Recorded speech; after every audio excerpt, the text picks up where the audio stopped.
సంతోషంగా ఉంది. అన్నగారు నాకు 4 సంవత్సరాల నుంచోని పరిచయం, ఫోన్లలోనే మాట్లాడుకోవడం అనేది జరిగింది.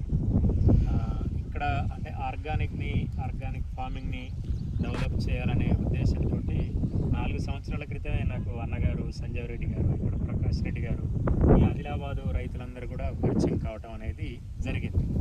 ఇక్కడ ఉన్న మేజర్ సమస్య, నా దృష్టికి వచ్చిన సమస్య ఏమిటి ఆదిలాబాద్ జిల్లాలో అన్నప్పుడు ఏంటంటే, ఇక్కడ మేజర్గా పత్తి అనేది, సోయాబీన్ అనేది, పత్తిలో మేజర్గా దిగుబడులు అనేది బాగా రోజు రోజుకు తగ్గుతూ ఉన్నాయి. ఒకప్పుడు దిగుబడులు బాగా వచ్చేది, కానీ ఇప్పుడు మాత్రం దిగుబడులు అనేది తగ్గుతూ ఉన్నాయి.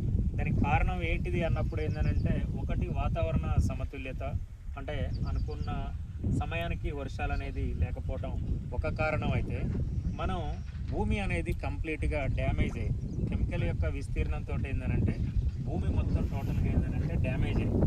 భూమి డ్యామేజ్ కావటం వల్ల ప్రధానంగా ఏంటంటే మేజర్గా మనకు భూమిలో కర్బన శాతం అనేది 2% ఉండాలి. 2% కనుక ఉంటే మనం ఏ పంటలు వేసినా కానీ మనకు అది మంచి దిగుబడులు అనేది రావడానికి అవకాశం ఉంటుంది. కానీ మరి ఈరోజు ఏంటంటే కర్బన శాతం అనేది కంప్లీట్గా తగ్గిపోవటం అనేది జరిగింది. దాంతో రైతులందరూ కూడా మేజర్గా మనకు పత్తి స్టార్ట్ అయినప్పుడు మినిమం 20 నుంచి 25 క్వింటాలు పత్తి మనం దిగుబడి తీసిన రైతులు మనం అందరం కూడా. ఒకప్పుడు 20-25 క్వింటాలు తీసాం, మరి ఈరోజు 8 నుంచి 10 క్వింటాలు మాత్రమే దిగుబడి అనేది వస్తూ ఉంది. కాబట్టి ఏంటంటే ఇక్కడ మేము అంటే అన్న ఫీల్డ్ని ఇప్పుడు కరెక్ట్గా 21 రోజులలో ఇదంతా 16 ఎకరాల ఫీల్డ్ ఉంది. అన్నకు అక్కడ కూడా ఊరమ్మటి ఇంకొక 16 ఎకరాలు కూడా ఉండటం జరిగింది. మేము ఏదైతే చెప్తున్నామో ఆర్గానిక్ పద్ధతులలో RPS 76 అనేది ఒక పవర్ఫుల్ ప్రోడక్ట్. RPS 76 అనేది ఒక పవర్ఫుల్ ప్రోడక్ట్. ఎస్ప్లవర్ అనేది కూడా ఒక పవర్ఫుల్ నానో టెక్నాలజీ తోటి తయారు చేయబడిన ఉత్పత్తి.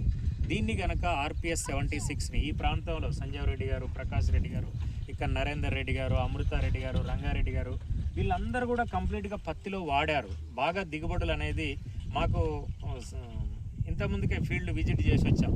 మాకు 6 నుంచి 6 క్వింటాలు 7 క్వింటాలు వచ్చేది ఉంటే మాకు 2-3 క్వింటాలు RPS వాడిన తర్వాత పెరిగిందని చెప్పి రైతుల మాటల్లో కూడా చెప్తూ ఉన్నారు. ఈ ప్రాంతంలో కూడా కొంత రైతుల్ని ఎడ్యుకేట్ చేయడం కోసం 750 కిలోమీటర్లు రావడం అనేది జరిగింది. కాబట్టి ఏంటంటే ఇక్కడ అంటే అన్నగారికి మేము రిజల్ట్ వచ్చే విధంగా గైడెన్స్ అనేది ఇస్తాము. అన్న దాంట్లో రిజల్ట్ వచ్చిన తర్వాత కరెక్ట్ 21 రోజులలో మళ్ళీ ఇక్కడ మనం ఇదే ఫ్లాట్లో మనం ఒక మీటింగ్ పెడతాం. అప్పుడు మనకు ఈ ఫ్లాట్లో ఒక సగం ఏరియాని మనం ఆర్గానిక్ పద్ధతులలో చేసి, రెండవది సగాన్ని మిగతా పద్ధతులలో చేసినప్పుడు ఈ సగం ఎట్లుంది, ఆ సగం ఎట్లుంది అనేది కూడా రైతుకు అక్కడ అర్థమైపోయింది. మీరు వచ్చిన వాళ్ళందరికీ కూడా అగ్రికల్చర్ BSc చేసిన రైతులు ఉన్నారు, ఆదర్శ రైతులు ఉన్నారు. రెండోది మిర్చి పండిస్తున్న 35 నుంచి 40 క్వింటాలు మిర్చి పండియటం అంటే మామూలు విషయం కాదు. అంటే ఎంతో టెక్నికల్గా నాలెడ్జ్ ఉండాలి, టెక్నికల్ మైండ్ సెట్ ఉండాలి, అప్పుడు మాత్రమే మిర్చిని పండించగలుగుతారు. కాబట్టి RPS 76 అనేది గత 18 సంవత్సరాలుగా మేము ఇక్కడ మన భారతదేశంలో ప్రధానంగా దీన్ని ఆర్గానిక్ ఫార్మింగ్లో డెవలప్ చేస్తూ ఉన్నాము. ఈ ప్రోడక్ట్ ఏంటంటే కంప్లీట్గా మీరు గూగుల్లో కొట్టండి, మొత్తం టోటల్గా 20 అడుగుల లోతులో నుంచొని తీయబడిన ఉత్పత్తి. ఇది 20 అడుగుల లోతులో నుంచొని తీయబడిన ఉత్పత్తి. మీ సెల్లులలో కొట్టండి, లియోనార్థైట్ అనేది ఒక లేయర్ ఉంటుంది. ఆ లేయర్ నుంచొని తీయబడిన ఉత్పత్తి. ఈ ఉత్పత్తి ఈరోజు స్టార్ట్ చేసింది కాదు, ఈరోజు ఏదో ట్రెండ్ వచ్చింది కాబట్టి ట్రెండ్కు అనుగుణంగా మార్పు చెందింది కాదు.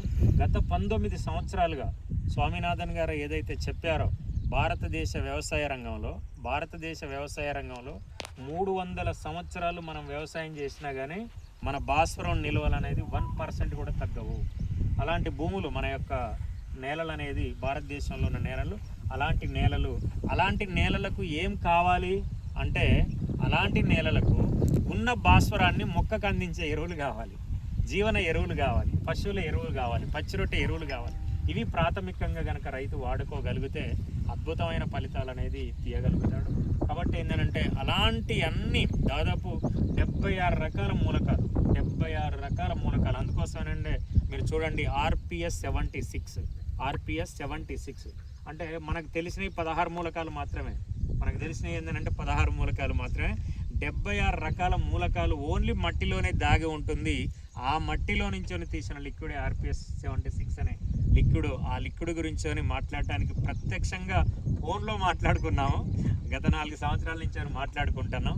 కానీ అన్నగారు ఇక్కడ రైతులకు చేస్తున్న సేవ, రైతు కమిటీ, రైతు పక్షపాతిగా ఉన్నారు కాబట్టి అన్నని ప్రత్యేకంగా ఈరోజు కలిసి అన్నకు మంచి రిజల్ట్ వచ్చే విధంగా గైడెన్స్ ఇవ్వాలని చెప్పి రావటం జరిగింది. చాలా సంతోషంగా ఉంది. మీరందరూ కూడా దాదాపు నేను 11:30 అనేది అనుకున్నాం. సంజయ్ రెడ్డి గారి సైట్లో లేట్ కావటం అనేది జరిగింది.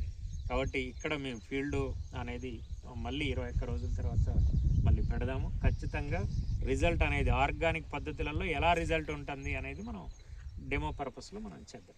ఓకే అన్నగారు, థ్యాంక్ యూ, నమస్తే. ఇక్కడ